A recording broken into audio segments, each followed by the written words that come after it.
Thanks again for joining for another great discussion. And today we have, or we have, however we want to call it, we have an amazing guest, which today not only is a guest on our show, but also celebrates the launch of our ETF. So we're going to talk about that. Who do we have on our show? Katie Stockton is Fairfield Strategies founder and managing partner. And as I mentioned earlier, as of today, an active ETF manager. Let's bring Katie on. Katie, hey, good morning. Good morning to you. How are you? I'm great. How are you? Good. It's exciting to have you here.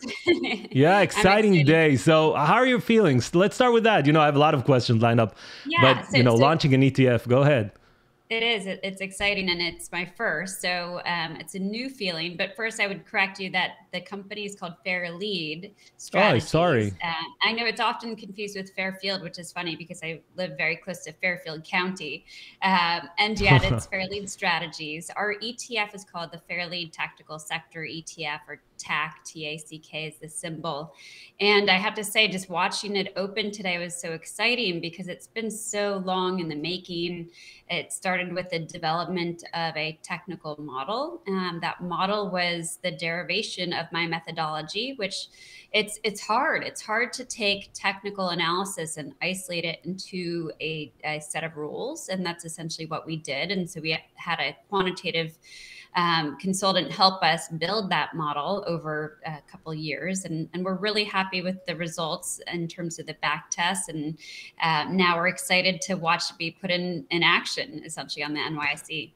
Yeah, and that's amazing. And we're going to dive into that because there are so many unique features of that, the way it kind of was built. But let's start from the beginning. You're looking at the markets, at least from the interviews I saw on CNBC, through the lens of the charts. And before we start diving into the charts, for the younger investor, for the person that is just putting his feet in the pool, what do you believe is the power of technical analysis? Well, we like to use it for risk management primarily. And I think right there, that's enough value to dictate learning technical analysis, because at the end of the day, we can all identify strong fundamental companies, but it's harder to know when is the time to sell that company or stock. And it's also hard to know how to incorporate the top-down analysis that is so important, meaning how do we feel about the broader market, the major indices, and how do we feel about various sector influences, because those things really do affect individual stocks, like it or not. So there are times at which the market will, unfortunately, overrule essentially the fundamentals of a company. And so we need a way to navigate that risk, and technical analysis can certainly get us there pretty quickly. And that's also the beauty of it, is that we can have an opinion very quickly just based on price alone. Price is the reflection of all the buying and selling that's going on. So it takes in all the information available to investors and isolates it in trends. And identification of those trends and also important levels around those trends can help us understand not only what risk might be, but also what the potential reward might be. So to try to understand what a price objective may be can also be incredibly helpful. So we'd say for the risk management, for that sort of determination of what upside or downside might be, that's very valuable as we analyze a stock. And it's amazing that you started actually with talking about the risk management, because most people, when they look at the chart, they're like looking, okay, the stock went up, the chart looks like an uptrend, that's great. And you actually said, look, charts are more there to start with, at least risk management, and then of course talk about the upside. And you touched the markets. Let's talk about the market. Short term, have we established short term bottom? And I'm going to pull up the chart of the SPX. I think it's hard to argue that we haven't, right? Because we're well off of a recent low. That recent low, importantly for the S&P 500 index, was established right around a very important support level. And by that, I mean an area of potential buying interest of about 4,200. It's a level derived from previous peaks and troughs on the chart, and also what we call a Fibonacci retracement level, sort of a mathematical derivation of a support level.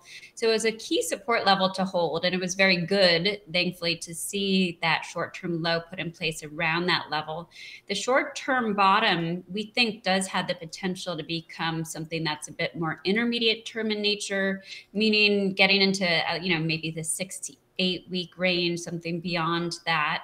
And we say that because that improved short-term momentum has been pretty meaningful and has carried over to some of the intermediate term indicators that we follow. So the more and more breakouts above the 50-day moving averages and things like that happen, the more constructive we can become on the market. And yet it's all within the context of a loss of long-term upside momentum that really manifested itself late last year, but became especially evident and prevalent earlier this year.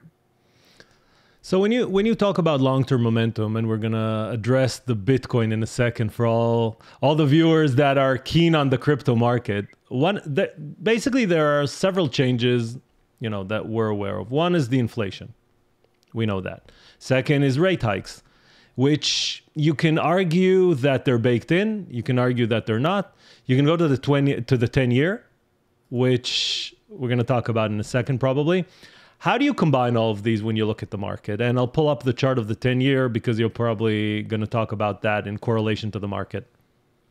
Right. So when we think about that, it's really more of a macroeconomic question. And what we try to do is be more purists from a technical perspective in how we're analyzing things like treasury yields. And the hope there is to look at it from a very pure supply and demand type of perspective, and then reconcile it with your macroeconomic beliefs and thoughts, right? So the hope is that the levels that we identify might make sense from a macro perspective. So we just present very pure technical analysis on things individually. So we look at treasury yields separate to equities. It will, of course, have some kind of influence on equities, but we only, react or adapt to that when it actually manifests itself in the charts of things like the S&P 500, rather than saying, well, maybe with a lead time of 6 months, et cetera, et cetera. We prefer to really be more fluid and adaptive in how we're approaching the markets. And when risk looks like it's heightened, which it certainly could be later this year, well, then we'll react to that when it happens. So of course, everybody can argue about Fed rate hikes and all of that. And we're going to always hear it for the rest of our investing careers, I'm sure. but I think more important than that is really to focus on price action. And that's what we're trying to do. And as it pertains to treasury yields, of course, there's a very well-defined uptrend there. And what we've noticed is that it really stair steps higher. And so the stairs, we see those risers of the stair, very, very steep. And then they kind of peter off into this consolidation. So we think that this riser that we're on right now in treasury yields will give way to consolidation, but that it is an uptrend, and it's an uptrend that has a lot of upside, especially if we see the 10-year yields get above around 2.55% based on a resistance level on the chart. Yeah, and I've pulled up the chart so everyone can see while we're talking, see exactly the levels that you're talking about. And I also pulled kind of the resistance area that it has there. And if it breaks, I think the next point of resistance would be around the 3.2%, if I'm not mistaken, something around that. Yeah, that's right. So above that level, it will, first of all, that would be a pretty major reversal of a very long-term downtrend line going back decades. But also the next resistance, as you cite, it would be derived from that 2018 high, which is about 3.25. Mm-hmm. And what do you think is going to happen to tech stocks if that happens? Well, you can see it on a day-to-day basis that the correlation is not favorable, right, for tech stocks. But right now, when you look at technology in relative terms, so technology versus the broader market versus the S&P 500, it's pretty oversold. And I think Hmm. that that will overrule the influence, especially if we see treasury yields start to consolidate for the time being. I think we'll actually see outperformance in the near term from technology if indeed we do get more of a relief rally from the broader market. Yeah. But certainly there are signs of long-term upside exhaustion there that we've seen a real reaction to. And beyond the next few weeks or maybe 2 or 3 months, we do expect another downdraft. And during that downdraft, we would then expect technology to underperform. So it's a matter of really paying attention to the time horizon that's being discussed, because I think this year overall is probably a bit more neutral to lower. And we're just sort of concerning ourselves with the shorter term swings, because that's the best we can do in this kind of tape. And that's the power of charts, basically, identifying those under evaluated sectors or oversold sectors, and then putting your money to work there. And so you're in the camp of sell in May and go away, basically. It's funny because I hadn't thought about it that way, because I'm not really one to focus too much on seasonals, but they are a real phenomenon. And when I started saying six Yeah, to 8 weeks, maybe, and everybody scratched exactly. their heads. That's why I said. Yeah. That might be, sell in May and go away. And I certainly wouldn't rule that out. I have been using the analog to 2018 as something for the current environment, based not at all on macro forces, but just simply my technical indicators from a long-term perspective. And in 2018, we saw a big corrective phase, sort of a big mid-year relief rally that was a bit more prolonged and more impressive than I'm expecting this time around, and then a big downdraft into the end of the year in Q4 of 2018. So that kind of playbook perhaps is something that we could kind of keep in mind as we evaluate the markets. As soon as we see any kind of loss of momentum after this relief rally, we'll be quick to react to that, just given that kind of bigger overhang that the market has. So when we're talking about this relief rally, and we cannot not talk about the energy sector, and that kind of takes me to the big questions of this. And you know what? Maybe your answer actually would change this question. I wanted to ask which is the strongest, or which are the stronger sectors this year, but mainly this year maybe might be divided into two. Till May and from May. What do you think? That's a good point, right? So I think it is environmental, right, in which we're seeing different sectors outperform and underperform. So I don't think this is a year in which we can say you want to just buy technology and hold it all year for upside leadership. I just don't think we have that kind of environment. So rather, we're trying to take sort of intermediate term positions on the relative strength front among sectors. We've been overweight more defensive sectors of the market, but now just moving to equal weight as we come out of the corrective phase. So we've been overweight consumer staples and utilities, as an example, healthcare even, and now moving to equal weight in those kinds of segments while we go overweight technology for one. So it's a matter of shifting, and it's not always overtly offense versus defense like that, but shifting among sectors to try to take advantage of their intermediate term phases of outperformance and underperformance. The energy sector has been a massive source of outperformance this year, and that's obviously sort of event driven in part. We are equal weight the sector from an intermediate term perspective, but we are on board with the positive momentum there for now. And there are some signs of exhaustion based on our overbought, oversold measures, and we think those will ultimately give way to a corrective phase, but it does not appear imminent. Let's go to Bitcoin. Let's go to crypto. If there's a risk on, risk off measurement, it's Bitcoin. When Bitcoin goes up to $3,000 in overnight, you know that the market's going to rally the day after. When it drops $5,000 in a day, you know we're on a downtrend. Your views on Bitcoin are, let's say, less bullish than the others, at least in the short term. Again, here we're having to navigate a loss of long-term upside momentum. Bitcoin, it's especially evident, right, in the fact that we've established this big wide trading range. Mm-hmm. Within that big sort of wide trading range, there's very good support for Bitcoin around 38,000 that was tested successfully, meaning we came down to it and held after repeatedly testing that level. So that level being intact here really kind of preserves the fact that we could see a nice relief rally for Bitcoin as well. And I think your point is right about Bitcoin kind of setting the tone for risk assets in general. That may change. So I don't know that it's a correlation that I'd rely upon, but it's certainly a correlation that has manifested itself a lot in the markets in the past few months. And I think that's something that we can benefit from, at least in the near term. But it is somewhat risky to rely on these correlations, especially when, they can change so quickly. But with Bitcoin, I do think that we'll see a relief rally with the S&P 500. There's a minor level around 45,000 that it should clear. And then ultimately the targeted level will become about 51,000. So having those numbers in mind is where you can get a sense of what the opportunity is. Is it worth the risk? Where could we establish a stop loss? So I think the charts are a great way to navigate the cryptocurrency market, which of course, it's a very sort of deep and liquid market prone to the forces of supply and demand, but it's not always widely understood. So the charts are a great way to understand it. And it's very interesting, the next question, we're going to talk about your ETF, but now while we're talking, basically, I want to say there are two views of investment, and I'm doing it very, very basic, right? There's the long-term investors that don't touch the stocks that they are invested in. They just pour more money into the companies that they fundamentally researched. And there's the traders, the one that work with charts. Again, I'm doing it on a very basic, shallow way.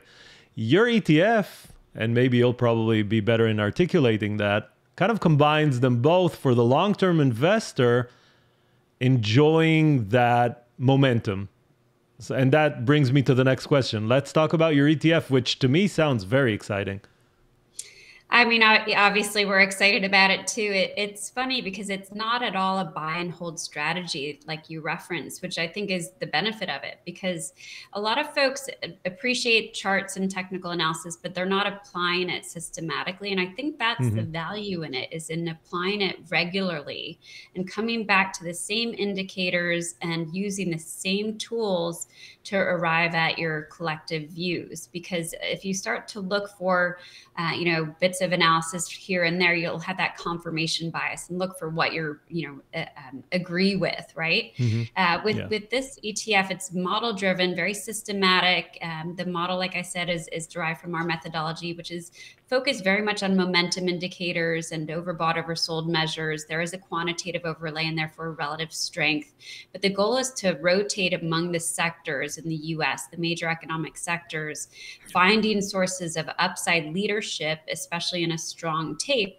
And when the market loses momentum and less of these sectors pass through our filters, we will then source more defensive areas of the markets, including treasuries, gold, and cash equivalents. So it has that kind of asset allocation piece that helps folks minimize big drawdowns. And of course, that's at the end of the day what a lot of us are trying to do. Exactly. To make sure that we not only protect our equity, but also grow it up. So when we talk about the ETF, what are the tickers? What is the ticker of it? So the ticker for the ETF is TAC, so TACK. It's a nice sailing reference there. Exactly. And of course, the idea is to navigate these sort of choppy markets or choppy waters, right?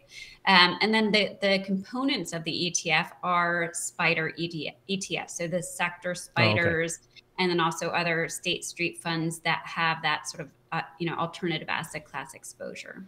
And because we have a lot of Israeli viewers, I'll just provide a specific comment that usually a new ETF takes time to be opened in all the platforms. So if you like the conversation with Katie and you would like to invest in that ETF, usually you need to contact your platform or your bank where you have your portfolio there and ask them to open up the ETF. I give you some public service here. I appreciate that. I have that problem. Yeah. Yeah. Thanks. So last question, and I ask every person that's on the show, top 5 stocks for 2022. This is not a financial advice, nothing. And I already gave the disclaimer at the beginning, so you can just share your thoughts.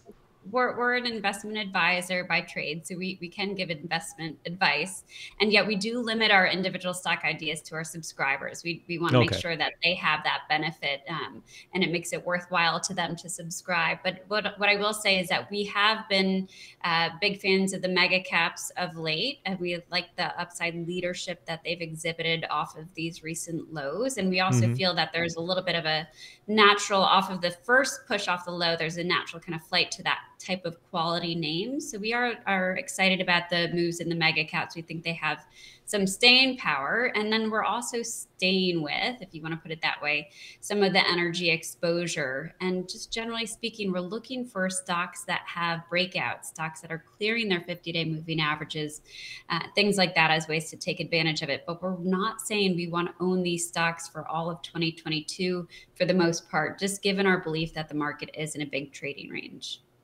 And that might be the biggest takeaway here, that 2022 is no doubt a dynamic year for the investor, for the trader. Momentum here is going to shift from sectors, from one sector to the other. But the energy for the last 2 years has been the sector to be in.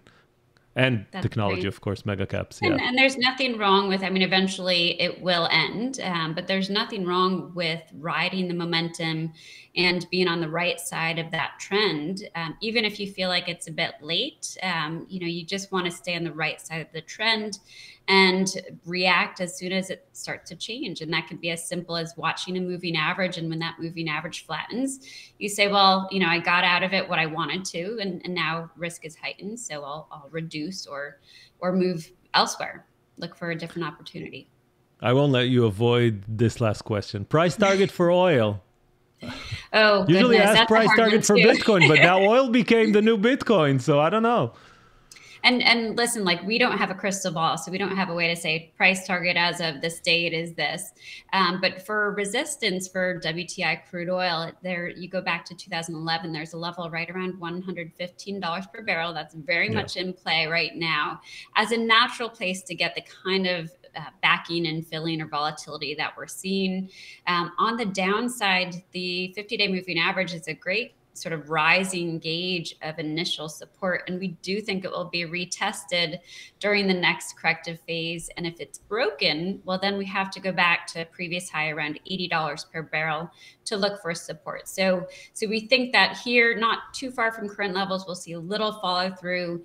And looking at a few weeks, we'll probably see a corrective phase that could take us as low as 80. So we want to be really nimble and wary of any loss of momentum there. Excellent. Katie, anything you want to share with my viewers? They're not only in Israel, but they for sure, most of them, at least the ones that are going to use the closed captions, are Hebrew speakers.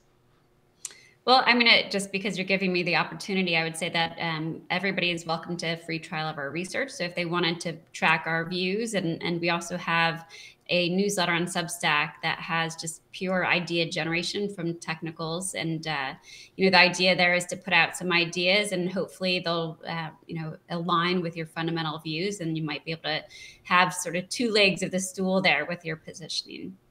Excellent. That's great. And also shared while you were speaking, I shared your website so everyone can go into the website, and also share in the description below. I'll share a link to your website where they can, of course, join the trial and enjoy all the benefits of being one of the people that are reading your research. Katie, thank you very, very much. In Hebrew, we say toda rabba. So thank you very much. And see you next time. Hopefully, something crazy. Maybe when Bitcoin reaches 50,000, we'll have this same conversation. We'll Ask, okay, what's next? Sounds good, Micah. Thank you for the opportunity. Thank you very, very much. And congratulations on this amazing day. Thank you. Thank you. Bye-bye. Bye.